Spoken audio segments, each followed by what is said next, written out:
Hello and welcome. Hi, welcome. Hi, I'm Mark Tyoxin. My name is Mark Tyoxin. My name is Mark Tyoxin. And this is the Atlanta FoodMakers podcast. Oh, I gotta sing. Is everybody? Here we go. Hello, my name is... Forgot it. Hold on. Yes, good. We're in good company. Okay, good. Hello and welcome. My name is Mark Tyoxin, and this is the Atlanta Makers.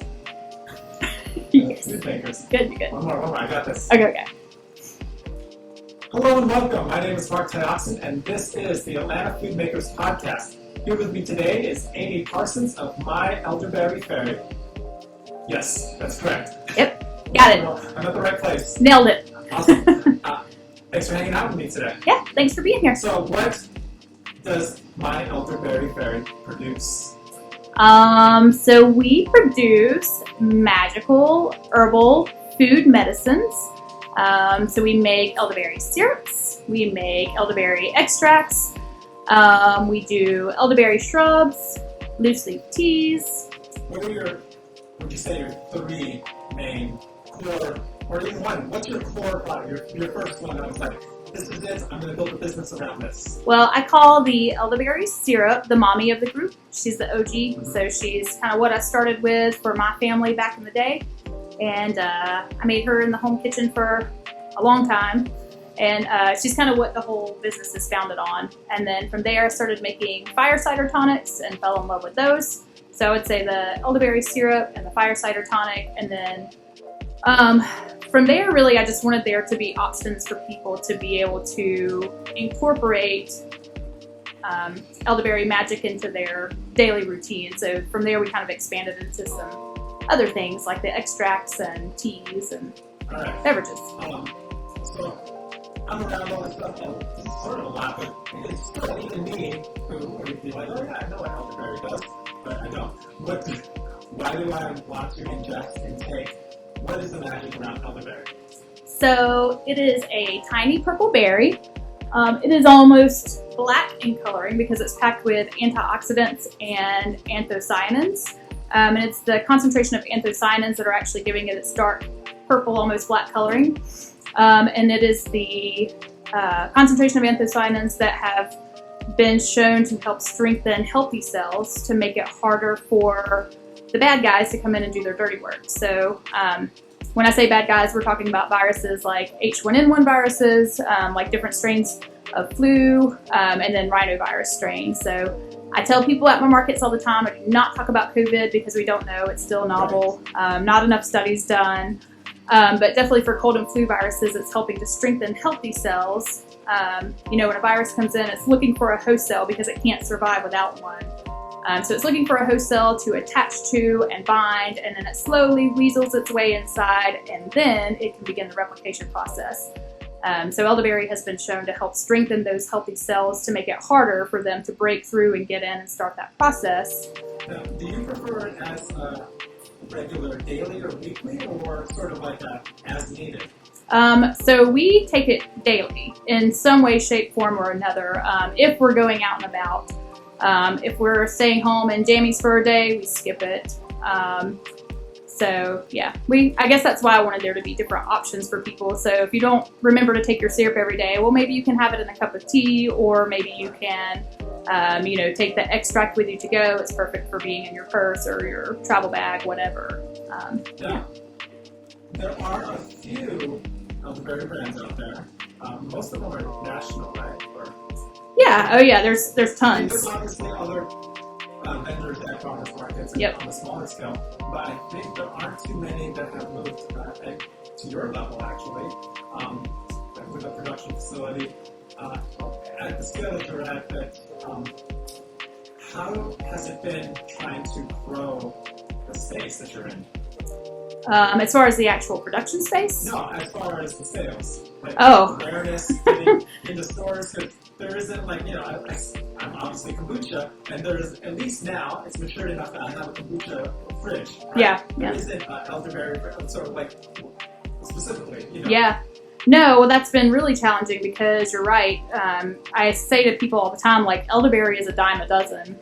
You walk into Whole Foods or Sprouts or even Walmart now, and you're going to see, 10 different options and scratch your head on like which one might, fit your need or your taste buds or whatever. So that's actually been very challenging, and we're still trying to figure that out. I think that doing the expansion of offering so that it's not just a typical syrup or it's not just a typical extract, I think that that's helped us expand and, gain a little bit more traction for what my goal is, I guess. I think you moving away, or not away, branching out from just the extract, and then you have lemonade. And Yep. what are the other drinkables? So I do a Switchall, actually, which is kind of like a kombucha, but we're not actually doing the fermentation process. But I say it's kind of like a cross between a kombucha and a Gatorade. And so we do the lemonades, we do the Switchalls, and then we serve like hot teas at the market, and then we do like elderberry infused or elderflower, because it's also magical, infused like mocktails at markets and things like that too. So, Is there a season that's best for you? used to I would say the winter season, but now it's kind of been funny. I think that the addition of the beverages has actually helped the summer be equally as strong, maybe stronger, because people are thirsty. And I had no idea. You had no idea that humans drink cold liquids in the summer. Other than water. I knew people drink coffee and water, but It's not like there's a whole Coke company. Yeah. I had no idea that there was like this beverage cult. Now I'm part of it. Yeah. Right. Which is excellent. Yeah. From a supply chain, how has what is your start date? What is your founding date? When did this sort of start? But you can start from your home kitchen to when you really were like, this is a company that I'm going to do. Yeah, so home kitchen, I learned about elderberry and started making it it was around 2013, right after I had my second baby. And we were in a preschool and we were sick all the time, and I was sick of being sick. Right. So I learned about it then and started making it, and we noticed a difference right away. So then from there, I kept just doing it for our family and maybe, my extended family and a few friends. And then in 2017, I believe it was, I made a post on Facebook that I had extra syrup if anyone wanted any. And the thread went wild. And so then from there, I realized, I could actually maybe turn this into a small home business, right, which I did. That's how it happens. Yeah, yep. So I did that for a solid year and a half, and then that was challenging just because the kitchen counter would be taken up with the production stuff at home, and so I was trying to figure out how to cook dinner and make elderberry at the same time, and it was not working out so well after a while. And so eventually we just decided, I kind of ran some numbers and did the math and looked at, kitchens that I could move into, and realized that if I could reach a wider audience, that the step of moving to like a professional kitchen space would potentially make sense. And so for my birthday in 2019, I was turning 39. I decided to do that for myself as like my birthday gift, which is crazy because now I'm like, I'm not sure that was such a great gift after all. I think it was, anyways. But yeah, so kind of for my birthday in September of 2019, I decided to take the leap of faith and take all the steps and do all the things, and here we are. When did where along that timeline did you start? Did you do your first farmer's market? Oh, immediately after. As soon as I... Immediately after. Oh, yeah. We're like, now I have Yep. bills, and now Yep. go make. Yep. Yeah, because my ultimate goal was to, I was like, well, if I'm going to do that, I need to reach a wider audience to make the financial investment make sense. Yes. Yeah. So as soon as we hit go, I was like, farmers market applications everywhere. And so pretty much immediately. Like, I think I started markets. I did the licensing in September. I started markets in October. Nice. Yeah. And then what was the response right when you started? Gosh, I don't remember. That was so long ago. Or do you remember if there were other elderberry product producers out there? Not at the markets that I was in. And I think I got really lucky in getting into Marietta Market, actually, because they're very selective. I think it's hard to get into that market because they only let one of each type vendor in. And so I think I got in there just in the nick of time. Before all the other elderberry people showed up. Yeah, they came out of the woodworks. Now I'm like, wait a minute, this is my market. Yeah. Yeah. Actually, do you know solicitor? They do black garlic. Oh, I've seen. They're actually there now, but I haven't actually like. Yeah, I wanted. A few doors down for me. Okay. From my kitchen where I rent. Very cool. So Very cool. Nice. Yeah. But I won't say I don't remember his name, but I don't remember his name. It's a couple. And the guy, he like is all sales and he's still like together and then Yeah. You get a chance to meet them. Well, so. Talk for he votes. Oh, he'll talk more than me? Wow. Wow. That's something big. So yeah, but just good people to know too. Okay. Yeah. Well, it's funny because I actually was looking for them 2 weekends ago at Marietta because I was like, oh, I know they're here. I want to get stuff from them. And then I think they weren't there that weekend. Yeah. Well, I think they sold out. Okay, that's what it is. That's what it is. Yeah, we'll say that. They've been selling. Okay, good. Like, Good. Yes. So they didn't have product to sell. No, exactly. Okay. Right. So, good. Yeah. So, scaling up. But yeah. So you started farmers markets, Yep. and then when did you get your first sort of store actually, or retail store that was? Actually, pretty quickly thereafter too, because I had Mother Nature's is a tiny little market in Tucker, Georgia, which is where I live. And I had shopped there for years and become friends with them. And I took them in before doing so I had all these little steps prior to deciding to try to go for the licensing. And so I just remember going in there with like my little sample bottles and saying, here, you guys, try this, because I see y'all carry elderberry. And they tried it and they were really surprised at how tasty it was in comparison to what they already carried. And they were kind of shocked. They didn't spit it out. Yeah, no, they didn't spit it out. They were like, wow, that was actually really good. And I was like, thanks. And so I asked them there, I said, what would it take for you guys to carry a product like this? And he said, well, you'd have to be licensed. You'd have to have all the proper, licensing, insurance, all of that before we can carry it in the store. And so at that moment, and then I said, well, if I did that, would you carry it? And he said, well, I'd have to talk to the actual owner of the store, but probably. And so from there, I was like, well, I'm going to do it anyways then. Let's just do it. So after I did the licensing, they were the first store I hit, and I knocked on the door and I said, hey, I'm licensed, I'm official. And they started carrying it. And then I think just because I was already so connected to that community, they moved it quickly enough in the store. I think that they were kind of surprised, and yeah. Right, especially at that time, I don't know how quickly Elderberry was moving. Yeah, no. So. People didn't know it as much as they do now, I feel like. Yeah. So then, farmers markets, stores, how has it been trying to get into, do you know off the top of your head in general about how many retail locations you're in? I want to say roughly 20-ish, 15, 20-ish. It's still really tiny. It's hard fought. It is. Well, you're also, I know there's the market there, but there's like the space there, but like, like a neighborhood market, they might be like, we just need one elderberry. Like, yeah, totally. Yeah, and the competition is stiff, and if they only take in one, and there's only like 5 or 6. Brands and distributors. So you're not on with the distributor yet. No. Yeah, so just like me, you're still doing all your own distribution. Right. So. Hey, how's it going? Hello. Good. I forgot you were coming, but I'm glad you're here. Oh, yes, I like that.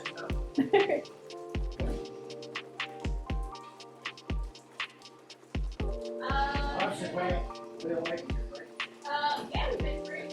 Here are the comments. Right now, we're not making anything.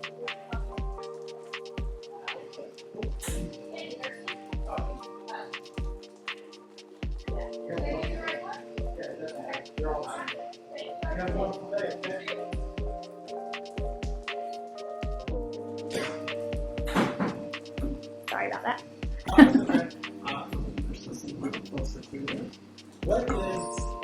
What has been your process to get into retail locations? Whew, begging and pleading.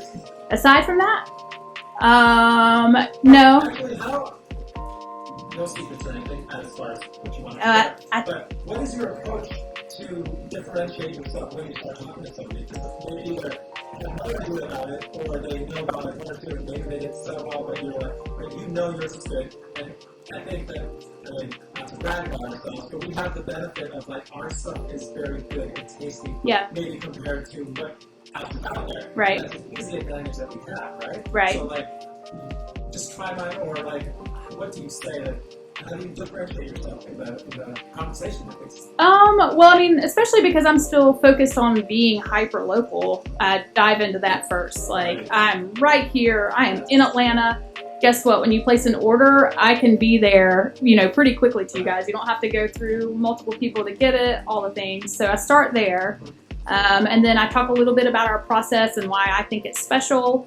I talk about, how we're still handcrafting everything, the process of, not a double extraction, but we're extracting through traditional practices, but then we're also doing a cold press on every batch, which I think is a pretty big deal. And I'm sure lots of companies are doing that, but probably not that many because it's pretty painstaking, but I think it's really important, which is also why I don't currently use co-packer.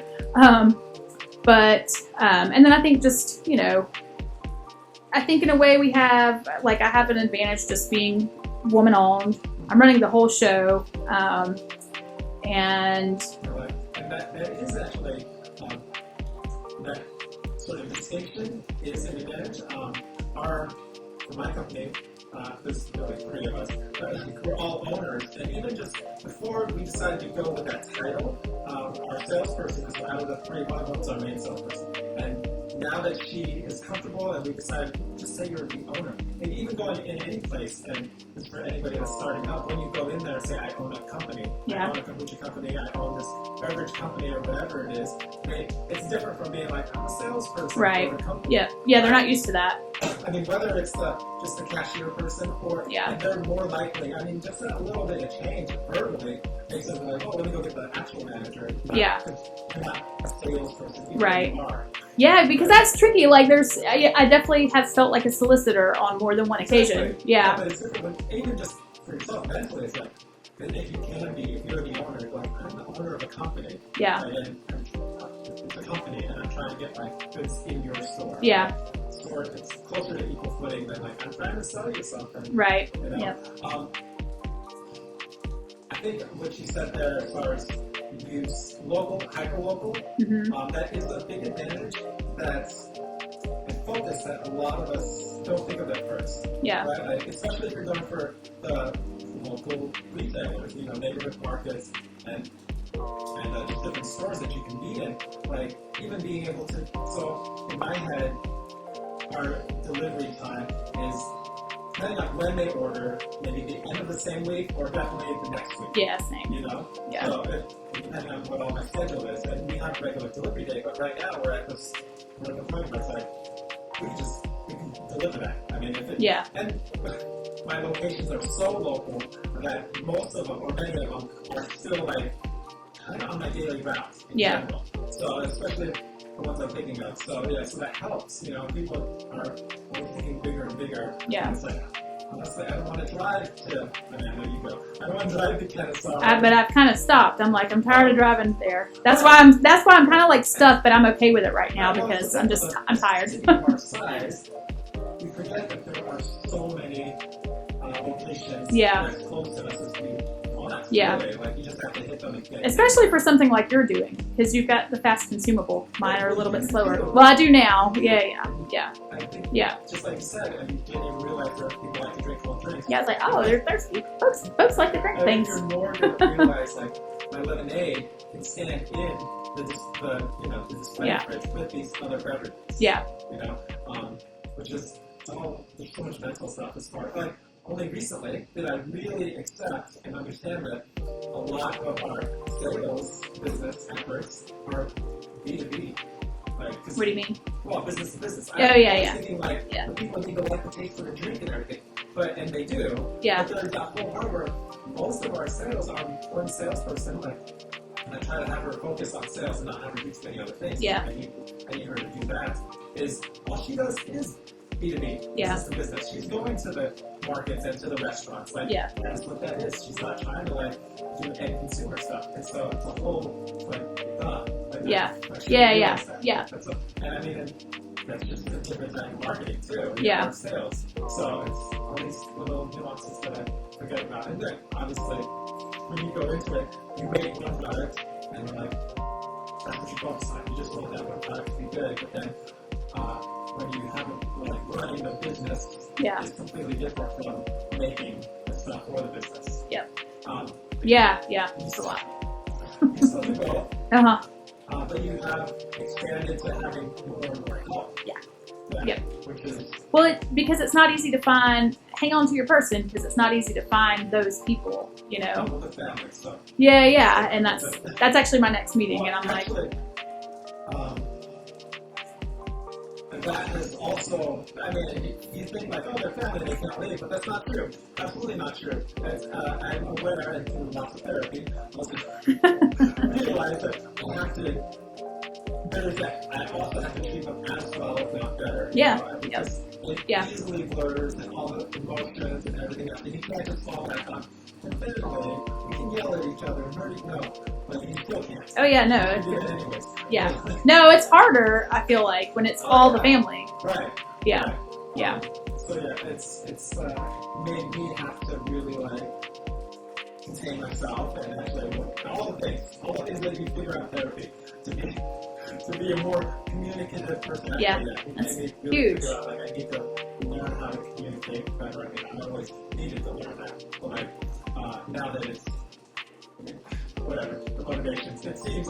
Lots of I statements. But it's a lot of like, I understand my own shortcomings, so it's like, Yeah. I need to get better at this. Yeah. I need to, and also hand off things. Are there, I know you're still doing so much good stuff, what have you found that you were able to hand off? Off your own plate, even if temporarily at different times? Yeah. Nothing. Oh, I'm stubborn. No, I'm not stubborn. It's just there's so many intricacies to what is going on here, and I think that the easier thing for me to hand off is to have someone who can go out and do the sales representation and stuff. Absolutely. Like that's, I feel like, the first piece, and you know, because I have been doing so much of that myself, and I actually quit. That's why I'm just kind of stuck, because I was like, I can only do so many things, Right. and you know, I also have maybe a problem. I was going to word it nicely, but I'm not going to try to do that. I'm not going to sugarcoat it. I have a problem with having like too many ideas, you know, and I'm like, oh, let's try this. Yes. Yeah, so I'm like, let's try this. And so then I go down this path instead of, you know, maybe I just need to hire someone to help keep me focused, because I can wobble and weave a little too much. But yeah, I think for now, my focus is finding someone who can help with that. Yes, but it's also, I mean, I'm sure you know too, but it's like, it's so tricky. And I think, you know,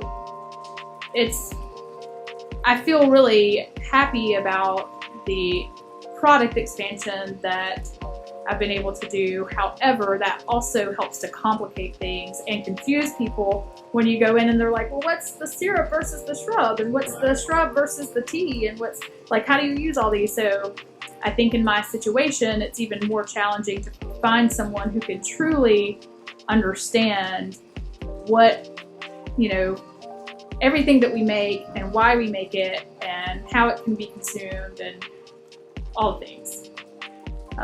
So it's kind of been helpful because it's helped me grow, but it's also created more challenges, and like expanding the product line has made it more How challenging. many individual products do you have at this point? So I know it's been like 7 or 8. I mean, I've got 5 fire cider flavors. I've got 2 different shrubs. I've got, you know, 4 or 5 different beverages. I've got syrup, teas, extract, a lot. I think it makes it easier for you when you look at, you know, like a place that you taste and Yeah, but depending on the location, right. which of those products you pick up, Totally, absolutely. Absolutely, yeah. So, like, actually would prefer that are better for the Right. Yeah. riders than Yep. just the plain lemonades. No, totally. And then it's whichever, but looking at it from a opportunity and not too much of a challenge, it's well, we have all these products which kind of gives us more avenues to think of it. Yes. Yeah. Absolutely. Then just differently, I can only come with kombucha. Yeah. Whereas you have a few more nuances well, you have to choose which one. Yes. We're not going to hit them with another one, we're going to hit them with this one. Yeah, and that's kind of that's exactly right. So now that's where I'm okay, this location would be a fit for this, and this location would be a fit for this. So it has widened. And once you're in there, down the line, Yeah. That's a good strategy. Yeah. It's just now honing in on that. Now saying, okay, what I have is enough. Stop. Right. Now go. You know. How do you feel about your balance of, I guess, not too many new locations coming up, but how have you dealt with any shortages and being able to keep up with your production? As far as supply chain is concerned, oh yeah, no, that's been really challenging. Which one is it both the ingredients and the containers, or? Mostly the containers. Yeah. I mean, everything we bottle is in glass, and I don't know if plastic and aluminum. I've heard aluminum was hit equally as hard. I don't know about plastic, but glass was hit very hard. So that's been certainly challenging. And then also, I've outgrown the actual production space of storing it is another challenge. It's well, do I rent a whole other space just for the storage, or do I? I know, right? I know. Yeah, just keep building it because they're supposed to come, right? Yeah. Yeah, I hadn't seen that yet. What? Oh yeah, but where would I put it here? Yeah, not here. Oh, where? A trailer somewhere. Yeah. Do the trailer thing. Yeah. No, actually, the goal is to have less refrigerated products. Yeah, that's really my goal. Yeah. How many are what is refrigerated? Right now, really just the syrup and the beverages. So I would not.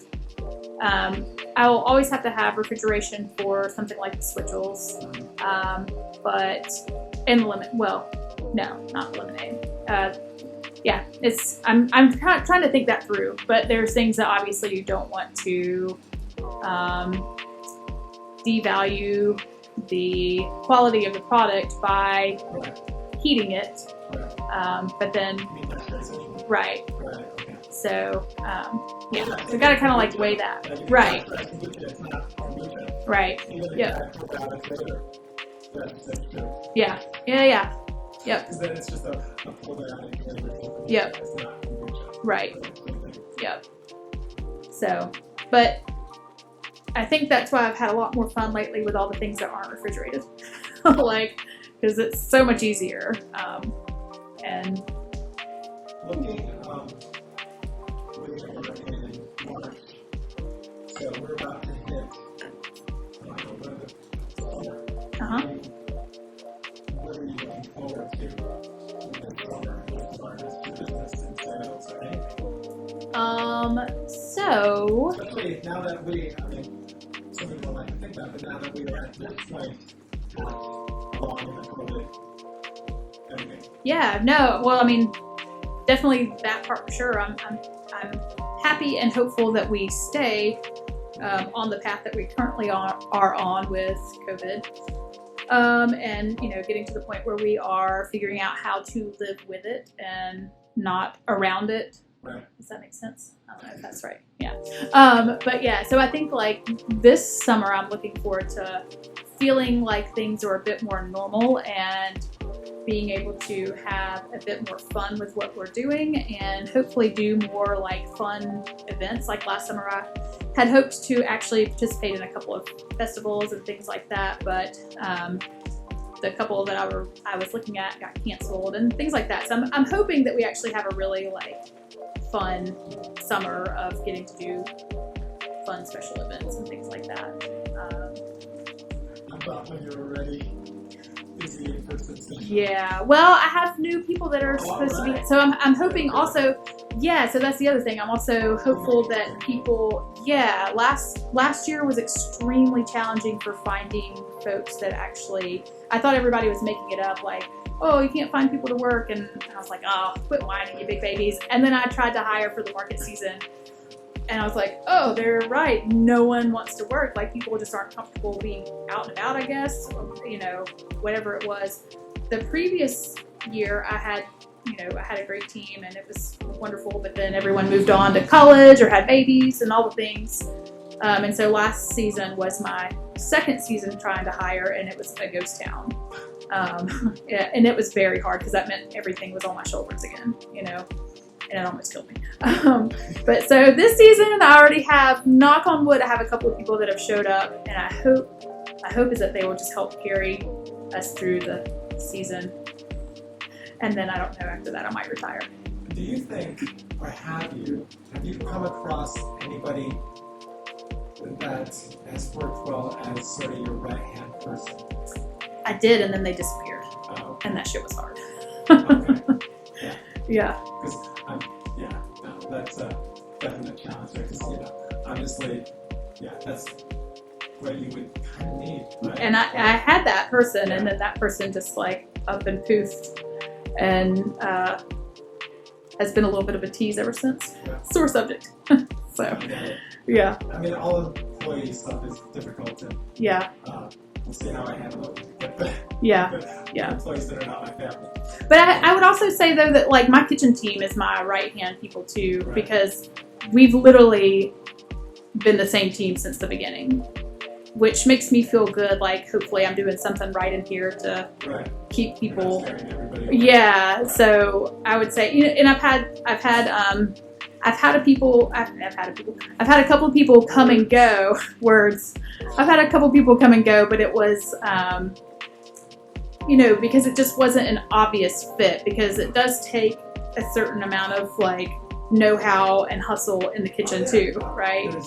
Anybody who's worked in a kitchen, like that, some people are not good with Right. physical, technical aspects Yes. of moving Yep. around. Yep. Yeah. But they've all been, anybody that's come and tried the kitchen's been beautiful and a great experience, you know, but the main team that is still here has been here since the beginning. And so I would say they're really my right-hand people, you know, because I couldn't do it without them either. So, yeah. About your branding, Mm-hmm. how did you come up with, or how did you end up with, I don't know if you created it, with what your branding is right now, with the fairy and the look of it, the colors even? So I had the vision. Well, so the name came up from, I used to, you know, make it at home and would literally like deliver to people's doorsteps. And my, yes, oh yeah, so I was like, Elderberry fairy. yeah, so I was like literally delivering it to people's doorsteps. And then my best friend from high school said one day, she said, "You're kind of like the Elderberry fairy, you know, you're delivering." And I was like, "You're right, it kind of sticks." And so then I made the Facebook name the Elderberry Fairy. And So you didn't have a name before then, it was just Amy delivering. I didn't, well, I did, yeah, kind of. Yeah. I didn't have a so I started with a Facebook group. And once I started establishing that, then we did have the name. But I was the Elderberry Fairy at that time, but then I discovered there was the Elderberry Fairy in Canada, and she already had that domain. So then we were like, well, we won't do that. How do we like not be confused, you know, with her website and all the things? And so we went with my Elderberry Fairy, because it's kind of possessive. I'm your Elderberry. I'm yours. So you're like my Elderberry Fairies. When I Zero. say it, yeah. Yeah, I'm yours. And so, you know, that was the hope at least. I don't know. But we are trademarked now, so like no one can take our name. Oh, that's great. When did that go through completely? Uh, So. No, well, maybe. I mean, it can be a tedious process, but thankfully my husband is the tedious one, and so he took care of that. But it took a while, and I think it was about 6 months of review. But I've been trademarked for like a year and a half. The filing process. Yeah. I'm sure COVID slowed it down too. Yeah, So. yeah, it's tedious. Right. But and then the actual fairy, I had the vision for the fairy, but if you saw my artwork, you would be like, "Oh, that's sad. Feel like I Poor should not be thing, there. poor thing." Right. So yeah, so I definitely did not draw it, but you know, I kind of described what I wanted, and it it took a few tries to get there, and then it was nailed pretty well. Awesome. Yeah. You had a designer do it? I did. Well, I actually had somebody off of Fiverr do it. Oh, nice. Yeah. Awesome. Which it took me a few tries of finding someone there. I kind of looked around locally too, but being on a tight little startup budget too, we were like, well, let's just start with this. And I didn't. Startup budget. Yeah, and I was like, I don't know what we'll get, but we'll try. And so the first couple of things we got were, not okay, and then the second one or the, third one, the guy, we can still talk online. So I've got, Nice. but he told me at first that he did not think that he could do it. And there's definitely a language barrier, and just communication barrier when you're, he is Pakistan. Oh, wow, okay. Yeah. And so he was like, I don't think I can do what you are describing. And I wrote him back and said, yes, you can. Because I've seen your work. I was like, I've seen your work, you can. Yes, you can. Yeah, so I just had to be extremely thorough in the description. And I said, I was like, I don't want a fairy waving a wand. It's like, I want her to be like blowing her love and herbal magic into this bottle, basically. Like, I wanted something to represent that. It's like, it's not just a wave the wand and it's done. It's like, this is love and herbal magic going into every bottle. Had that distinctive vision for it. Yeah. Whereas I know a lot of graphic designers are good at like making some fairy in it. Yeah. That's the gist of what they get. Yeah. Well, and I think it took working with the first person who I worked with, and she just kept using clip art and wands, and I was like, no, that's not going to work. And so she was. That helps you get to like what you don't want. Yeah, exactly. Yeah, I was like, that's not going to work. That's not, But I really was just starting there as like, let's just get something that we can use, and then he ended up nailing it pretty quickly. And I was like, there's a couple of things that I would change in the future, but he nailed it pretty well from being across the world. Starbucks changes their siren every now and then. Right. So, Yep. Well, Yeah. I have to get back to production. I know you have meetings at more production, always production. Thank you for hanging out with me today. Yeah. Thanks for having me. All right. Bye. Bye. Bye. I never really know how to end these yet, so that's